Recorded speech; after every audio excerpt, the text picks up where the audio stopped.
নমঃ শিবায়। আপনি কি কখনো স্বপ্নে সাপ দেখেছেন?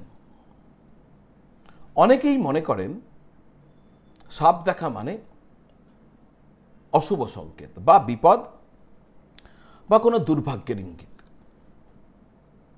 কিন্তু আশ্চর্যের বিষয় হলো, প্রাচীন শাস্ত্র বলছে সব স্বপ্নই, সাপের দেখা স্বপ্ন অশুভ নয়। কিছু ক্ষেত্রে স্বপ্নে সাপ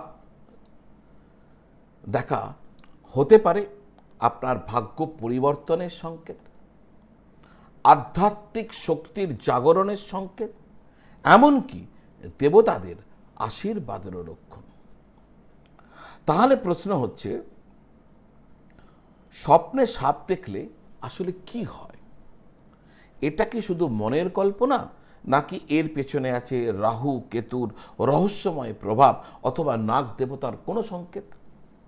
আজকের ভিডিওতে আমি বলতে চলেছি শাস্ত্র মতে সাপ দেখার আসল অর্থ, এর জ্যোতিষ সংক্রান্ত কারণ এবং 5টি শক্তিশালী শাস্ত্রসম্মত প্রতিকার যা আপনাদের জীবনে নিশ্চিতভাবে মহাশুভত্ব নিয়ে আসবে।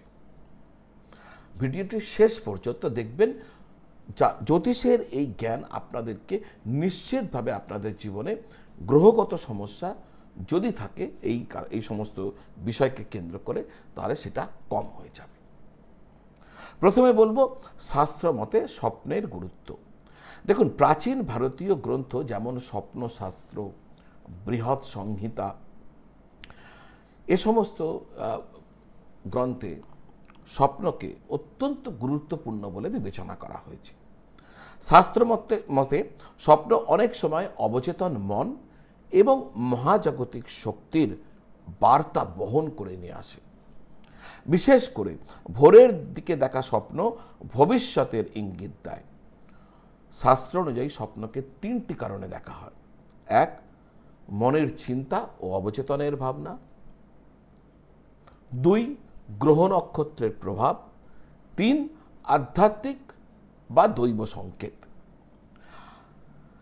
আর স্বপ্নে যখন আপনি সাপ দেখেন, তখন অনেক সময় এই 3টির মিলিত প্রভাবও কিন্তু হতে পারে। তাহলে স্বপ্নে সাপ দেখার যদি শাস্ত্রীয় অর্থ খুঁজতে চাই, তাহলে আমরা জানতে পারব শাস্ত্র অনুযায়ী সাপ শুধুমাত্র একটি প্রাণী নয়, একটি শক্তি, রহস্য এবং গুপ্ত জ্ঞানের প্রতীক। হিন্দু ধর্মে সাপের সাথে গভীরভাবে যুক্ত রয়েছেন ভগবান শিব এবং নাগ দেবতা। তাই সব সাপের স্বপ্ন অশুভ নয়। যেমন স্বপ্নে যদি শান্ত সাপ দেখা যায়, তাহলে তা অনেক সময় আধ্যাত্মিক শক্তির জাগরণের ইঙ্গিত হিসাবে আমাদের সামনে বার্তা নিয়ে আসে। স্বপ্নে সাদা সাপ দেখলে শাস্ত্রকাররা এটিকে দেবতাদের আশীর্বাদ বলে চিহ্নিত করেছেন। আবার যদি স্বপ্নে আপনি সাপকে পরাজিত করছেন এমন কিছু দেখা যায়, তাহলে শত্রুর ওপর বিজয় বা বড় বাধা দূর হওয়ার একটি সংকেত হিসাবে এটাকে মান্য করা হয়। তবে কিছু ক্ষেত্রে এটা সতর্ক বার্তা হিসাবেও দেখা হয়।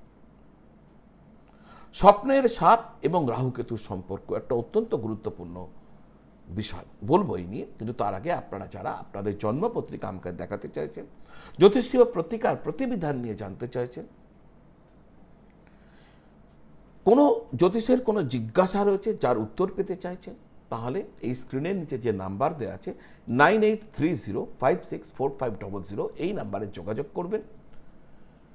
অনলাইন পদ্ধতির মাধ্যমে, অর্থাৎ ভিডিও কলের মাধ্যমে বা টেলিফোনের কলের মাধ্যমে আপনি যাবতীয় প্রশ্নের উত্তর আপনি ঘরে বসে পেয়ে যেতে পারেন।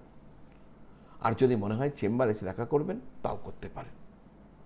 দুটি ক্ষেত্রের জন্য এই নাম্বারে ফোন করুন বা হোয়াটসঅ্যাপ করুন, আমি আপনাদের সাথে যোগাযোগ করে নেব।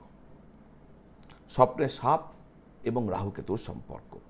জ্যোতিষ মতে সাপ দেখা অনেক সময় রাহু এবং কেতু গ্রহের সাথে কিছু কানেকশনসের কথা বা কিছু কানেকশনসের দিকে ইঙ্গিত করে। বিশেষ করে যদি জন্মকুণ্ডলিতে নাগদোষ থাকে। নাগদোষ কখন হয়? রাহু বা কেতু যখন লগ্নে দ্বিতীয় বা পঞ্চমে থাকে, তখন নাগদোষ উৎপন্ন হয়। রাহু বা কেতু লগ্নে দ্বিতীয় বা পঞ্চমে থাকলে নাগদোষ উৎপন্ন। নাগদোষ হলে জীবনে বহু সুযোগ মুখের সামনে থেকে একদম ফসকে যায়, বলে না gap between lip and cup, সেটা হয়ে যায়। ইচ্ছায় বা অনিচ্ছায় যদি পঞ্চমে কেতু থাকে বা রাহু থাকে, ইচ্ছায় এবং তার উপর যদি কুগ্রহের দৃষ্টি থাকে, তাহলে ইচ্ছায় বা অনিচ্ছায় গর্ভনাশ হয়, নানা রকম সমস্যা দাম্পত্য জীবনে আসে। তো এগুলো সমস্ত নাগদোষের কারণে ঘটে। যদি কালসর্প দোষ থাকে, আর যদি রাহু বা কেতুর মহাদশা বা অন্তর্দশা চলতে থাকে, তখনও কিন্তু ব্যক্তি স্বপ্নে সাপ দেখেন। এইগুলো দেখা মানে আপনাকে রাহু কেতুর যে প্রভাব আছে তার একটা ইঙ্গিত। এই সময় গ্রহগত সংকেত, এটা গ্রহগত সংকেত, এর প্রতিকার উপায় করে নেওয়া উচিত। আমি পরে বলবো কি প্রতিকার করবেন বা কি উপায় করবেন। এবার প্রশ্ন হচ্ছে সাপের রং। স্বপ্নে যখন সাপ দেখলেন, কি রং সাপ ছিল? যদি কালো সাপ দেখেন তাহলে রাহুর প্রভাব বা গুপ্ত শক্তির ইঙ্গিত, গুপ্ত শত্রুতার ইঙ্গিত। সাদা রঙের সাপ অত্যন্ত গুরুত্বপূর্ণ, এটা দেবতার কৃপা বা আধ্যাত্মিক শক্তির আপনার উন্নতি ঘটছে। হলুদ বা সোনালী রঙের যদি সাপ দেখেন তাহলে ধনলাভ বা ভাগ্য উন্নতির একটা সংকেত হতে পারে।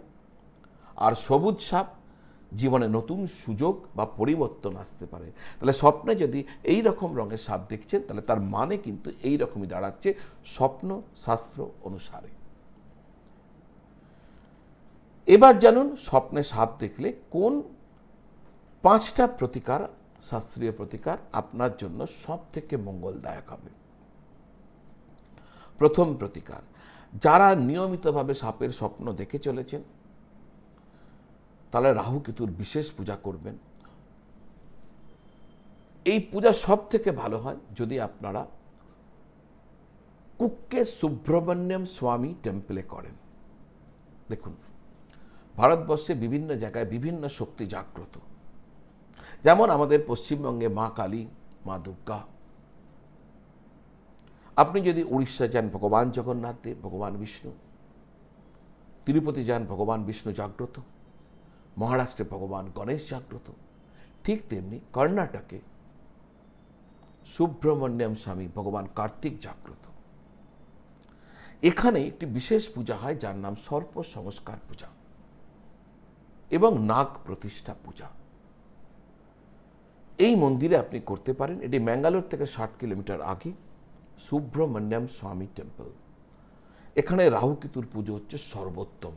এখানে যদি গিয়ে রাহুকেতুর পূজা করছেন, নিশ্চিতভাবে আপনার রাহুকেতুর সমস্যা আপনার জীবন থেকে সরে যাবে। এছাড়াও দক্ষিণ ভারতে তিরুপতি মন্দির থেকে প্রায় 40-45 কিলোমিটার দূরে কলাহস্তি বলে একটি টেম্পল আছে। ভগবান শিবের কলাহেশ্বর টেম্পল, কলাহেশ্বর মন্দির বলে। এখানেও রাহুকেতুর পূজা হয়। ভারতবর্ষের বিভিন্ন প্রান্ত থেকে প্রতিদিন লক্ষাধিক মানুষ জড়ো হন এখানে এই পুজো করার জন্য। ওখানেও আপনি করতে পারেন। দ্বিতীয় প্রতিকার হচ্ছে, আপনি যেতে পাচ্ছেন না, ইচ্ছা আছে কিন্তু পাচ্ছেন না, স্বাদ নেই, স্বাদ আছে সাধ্য নেই, বা সময় নেই, বা কোনো একটা অসুবিধা আছে।